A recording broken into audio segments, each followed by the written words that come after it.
responsibilities of a privacy program manager is what gives you the entire picture of what is expected out of a DPO, right? And the roadmap that you're gonna take up is should be aligned with this expectation, right? It's very simple. The equation is to become a successful DPO, you are going to perform these roles. This is what is expected from you, right? And that starts with a understanding of a organization in general. How do they process personal data, right? And you need to understand the legal regulatory requirements which are applicable for the organization towards compliance. And you need to perform the gap assessment to see how do you sort of comply towards the existing data privacy law. The law is already available in India, it's not yet enforced. That's the only difference. So you can easily do a gap assessment and identify how much of efforts is going to be required as an organization towards compliance, right? And you need to also, the second line item, what you see on the screen, is the most important aspects. This is where the operational life cycle starts. So you need to build the privacy policy framework, which which is your policy, procedures, guidelines, and standards. You need to build your personal data inventory, and you need to know where the personal data has been collected, why this was collected, to whom you're going to share this data, and who all have access to this data. And if you see the flow, it doesn't mean you will start with the framework first. You can also start with your inventory or the data discovery and do the policy framework parallelly, right? The second set of events are what you see on the second line is most probably conducted on a parallel node because they are interdependent. Same goes in terms of your framework implementation, which is your controls, technical and organizational controls, which is defined part of your policy and procedure requirements. There are certain fixed obligations which is going to be given out by the data privacy laws wherever you operate, which includes your data protection impact assessment, privacy by design, transfer impact assessment, and legitimate impact assessment. And you also need to take care of the data subject rights, ensure the breach is not happening. Even if it's happening, you need to monitor the breach and do the breach impact assessment and notify the data subject and move towards your privacy program maturity. Now, these are the typical high level activities of a data protection officer. Now, whichever domain you may start with, let's say you are starting from a legal background. So essentially these activities are indicating that you need to have a foundation of data privacy. You need to understand what is DPIA or what are these assessments.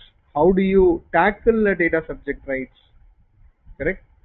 So this is where the journey of a person who started from a different background, this is where you need to move towards, right?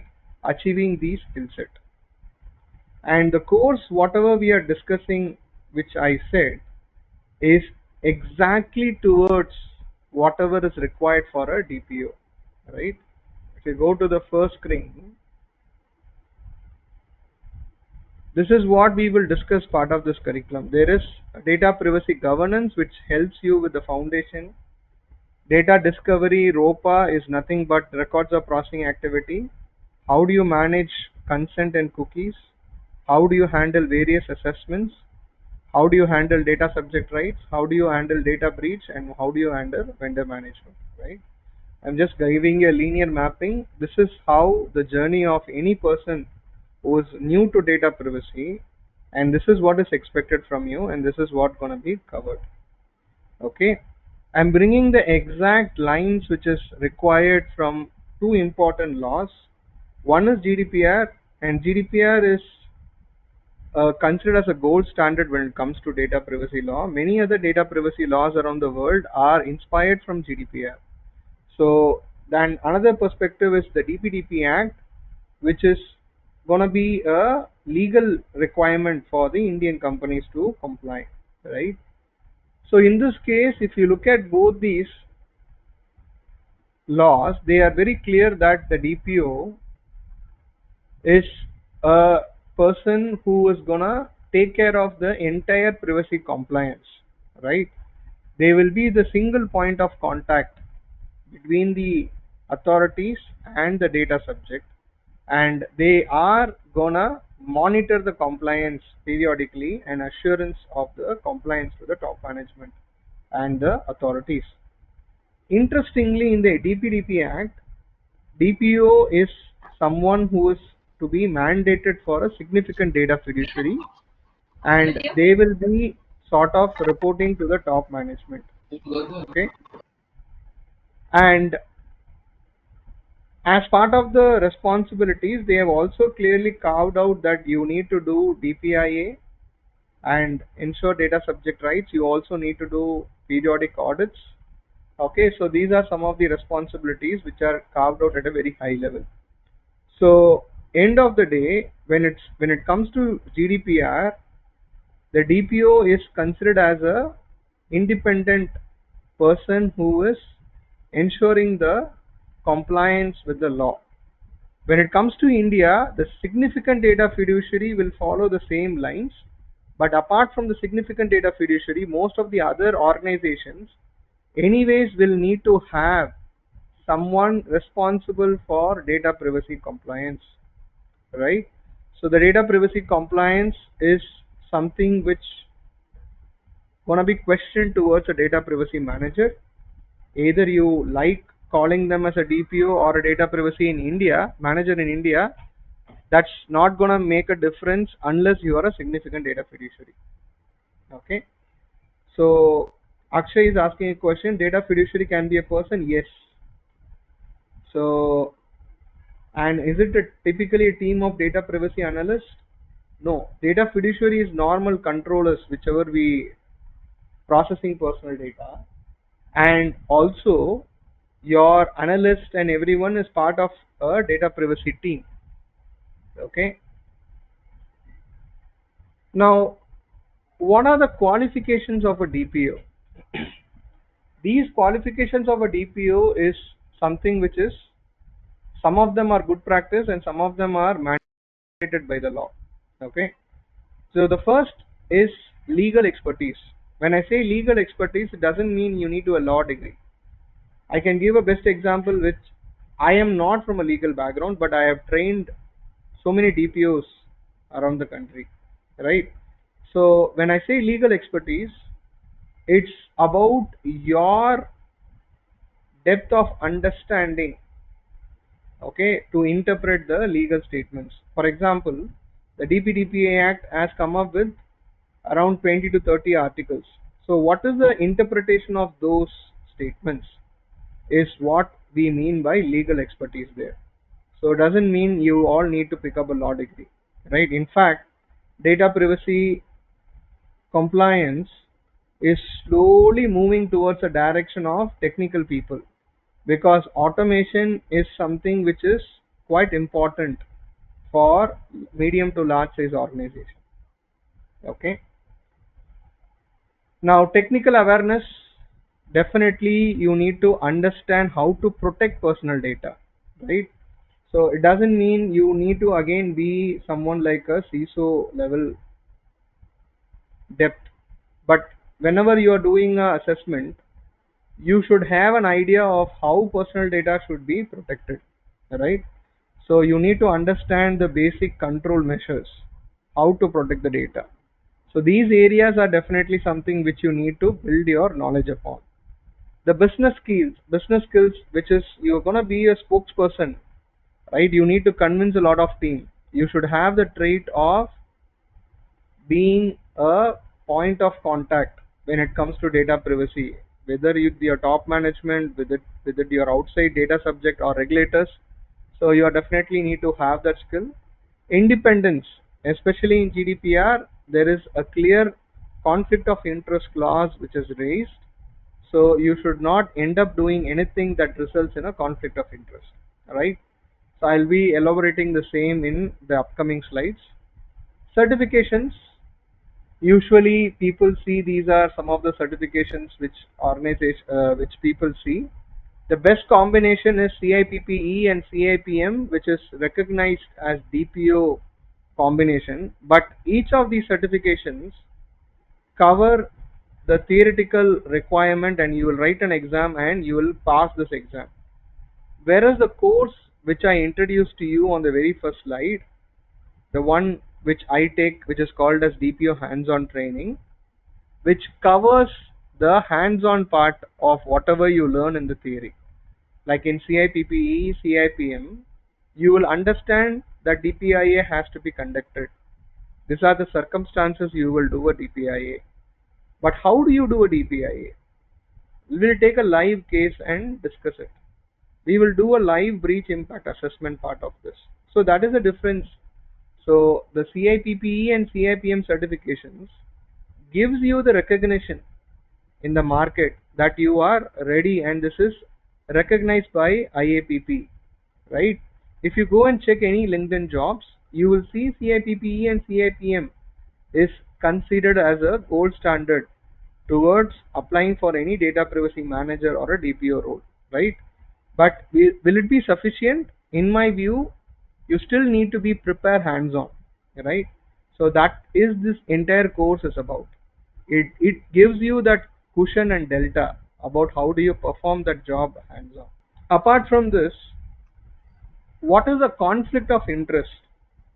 So be very specific about this understanding. The reason is the conflict of interest is raised specifically in GDPR. As of now, in Indian law, it is not raised. And that is the reason, if you come to my CIPM or DPO training, many people are existing CISOs. They come to my training towards upgrading their self into a DPO position, right? So in India, you are pretty safe right now, even if you are performing a legal head or information security officer or a GRC person, you can still be a DPO. So this is acceptable in India as of now. But in GDPR, it's a big no-no because this has been clearly called out as a conflict of interest. So, but what exactly is this conflict of interest?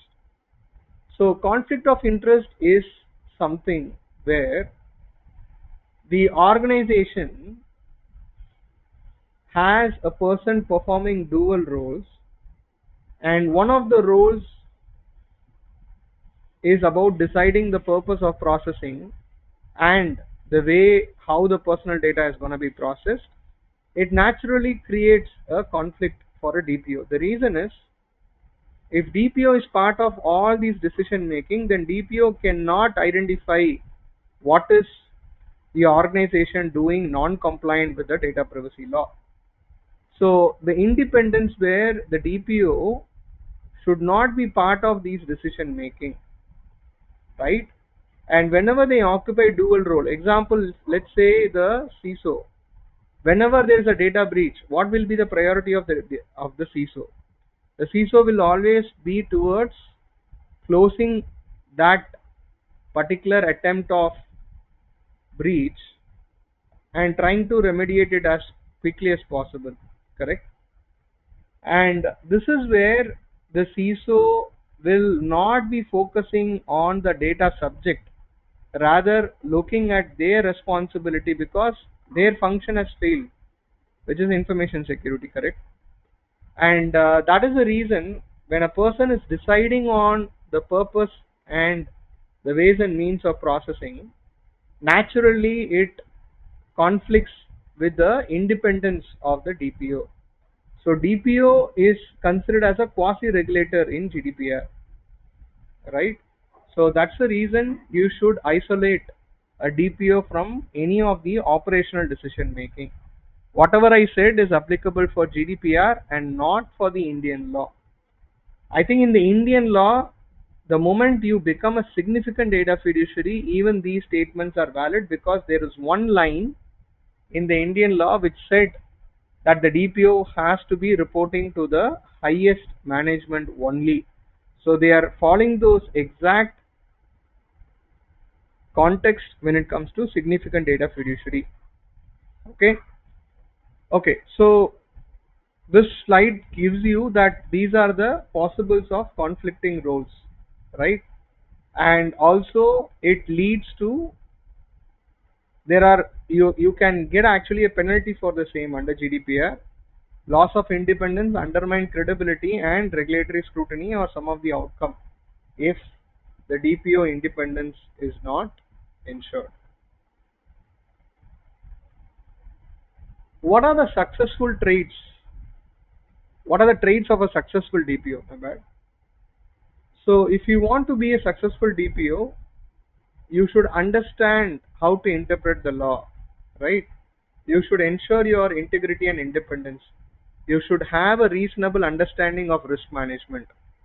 You should be having good skills, communication skills of conversing with the data subject and to the internal management, analytical thinking, business alignment, discretion, and confidentiality. If you look at all these things, all these skills can be gained with the right training and your journey of equipping yourself with this information, right? So this does not need to take up any law degree, or it does not mean that you need to start becoming a CISO or a CISM, right? So you have to do a CSSP to be a DPO. Not really. The idea, whatever I said here, is you need to probably have a good understanding of risk management. You need to know how to sort of interpret the legal statements. Am I right? So this can be something achieved by many of the people, right? So that's why I said to become a DPO, the foundation is to understand one data privacy law in detail. And if it's GDPR, then what more you need, correct? So the course, whatever we are going to take, is also on those exact lines, where we will take this entire curriculum which we have built. We will both look into GDPR and DPDP Act.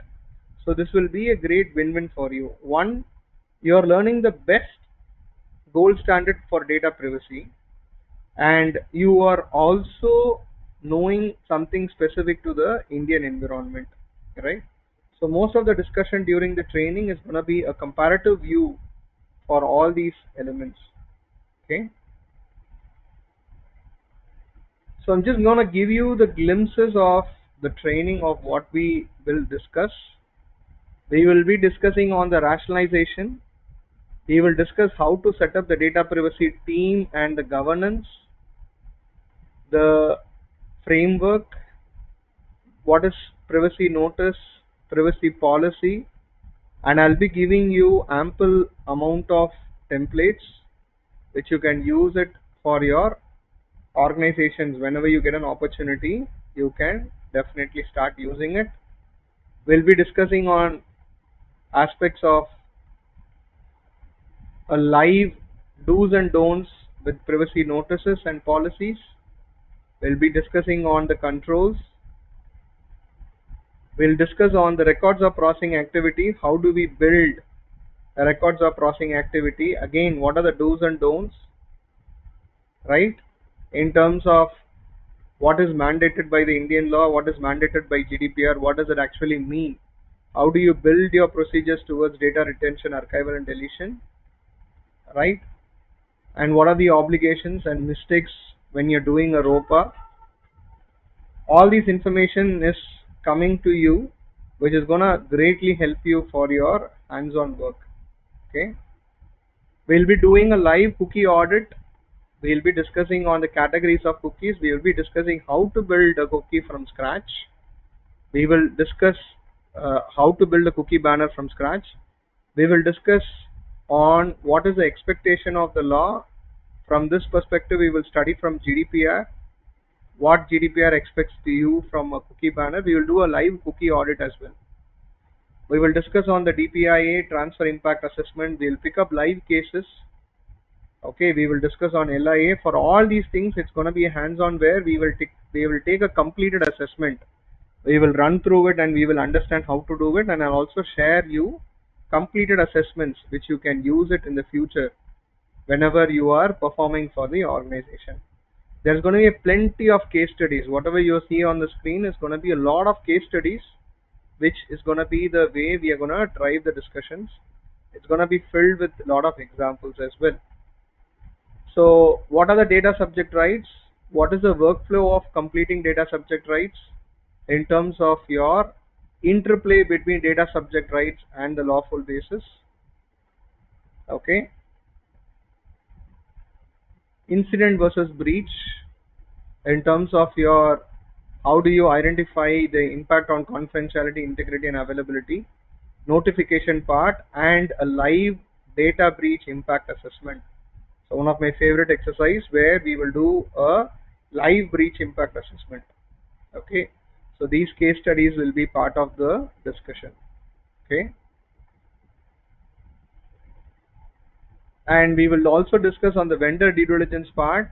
How do we actually look into the vendor evaluation, and once we select a vendor, the contracting part, what goes into the contracting, which is the data processing agreement, and what goes into the vendor risk management, right? And especially when the data goes out of the country, how do we handle, especially from a GDPR perspective, how do we handle the adequate safeguards, right? What are the ways to do it and how to do it? We will be discussing all these things in detail. So we are preparing a candidate not just for the Indian law, we are preparing them for the global compliance. So even if you get a job outside India, you will still be very much having a thorough understanding of how to perform these responsibilities. All right. So this is a core subjective. So we will be discussing GDPR and DPDP Act together, right? It will have the nuances of whatever I am implementing for various organizations. It will be a case study approach. There are going to be a lot of examples. Okay, this is the content of whatever we discuss. You see, after module 1, for all the modules there will be a case study and exercise, and it will be an in-depth coverage of whatever is expected from a data privacy manager. Ryan, I'll not be able to share the slides, but you will be able to get this. You can see the recording again. Probably you can check with InfosecTrain. It might be uploaded in LinkedIn. So in terms of differentiators, there are few people in the world who give data protection officer training, but you can look at a comparative pricing. Okay, so the pricing what we provide, what we have done is we have removed that any university tie-up or any names to this. We are only focusing on the knowledge, right? So for me, the best way you can look at this DPO training is this certification makes you ready, okay, for your hands-on job, right? And this is where you learn how to perform this job, right? And I start this course from basics and I'll take you to the advanced level, right? And I'm catering to all the corporate trainings. I train most of the leading organizations. I'm training their data privacy team. So you are going to learn from the person who is actually helping the organizations building the data privacy team. So I bring all those wealth of experience, right? So why DPO course? As I told you, this is the course which covers the delta of all the other certification training. So for me, I'm the trainer for all the certifications, but this is the course which gives you the most important hands-on part. If you go to an interview, they say, for example, if you want to even get an opportunity for the interview for a very good firm, they will put this as an entry-level criteria, whether you have a CAPP or CAPM. The tool or the software, whichever is analyzing resumes, will reject a candidate who doesn't even have these certifications, correct? But having the certification is all enough? No, you still are going to be challenged during the interview for the hands-on understanding. So this is what this course covers up, right? But Jay, you may have a question. Jay, why not I start with CAPP, CAPM and then come to DPO? It's up to you. But generally these certifications are at a cost, right? But you don't want to invest that much. I want to first understand this at a low cost in terms of understanding this, and then probably I can go for a certification. This will also be a very good approach. It's up to you, because for me, all the certification courses, I will be the trainer. So whichever approach you take, whichever suits you, you may take that question. Okay. So who should join this course? So people who are doing transitioning, you are in audit, IT, legal, information security, whichever role you are doing, you can be an ideal candidate. There is no prerequisite. I'm going to cover everything from basics. So you are all going to have a good opportunity, right? Even after this course, you will have a good opportunity to crack the IAPP certifications as well. All right. So that's going to give you a very important edge for companies who are recruiting for data privacy roles. They will expect you to have the solid understanding, which is what you will get out of this training.